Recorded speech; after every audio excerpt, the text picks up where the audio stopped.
Yung mga bro, get ready for some intense defense tech talk, kasi iniisip ng US Navy ang pag-adopt ng Poniard ng South Korea, o Bigong, na multiple launch-guided rocket system para palakasin ang kanilang depensa laban sa mga drone swarm attacks. Ang LIG Next One, isang kilalang South Korean defense contractor, ay aktibong nakikipag-usap sa gobyerno ng United States para ituloy ang export deal para sa Bigong 70mm laser-guided anti-ship rocket system.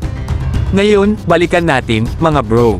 Ang Bigong system ay may 700mm low-cost guided imaging rocket LOGIR, at heto ang pasabog ito ay available sa fraction ng halaga.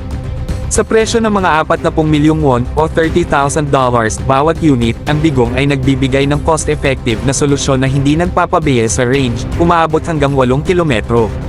Pero teka, paano kung ang Pilipinas ay makakuha ng sistema na ito? Well, maghanda na dahil ang mga benepisyo sa ating pambansang depensa ay maaaring malaki, mga bro. Isipin mo, mayroon tayong napaka-epektibong anti-ship rocket system sa ating arsenal, na kayang-kaya ang pagtumbok sa mga banta ng may katiyakan at kahusayan. Sa Bigong system sa ating disposisyon, ang ating maritime security ay maaaring magkaroon ng malaking boost, mga bro. Mayroon tayong dagdag na layer ng depensa laban sa mga potensyal na banta sa ating mga karagatan, lalo na ang mga nakakainis na drone swarm attacks na nagdudulot ng problema sa mga navy sa buong mundo. Bukod pa riyan, huwag nating kalimutan ang cost-effectiveness ng Bigong.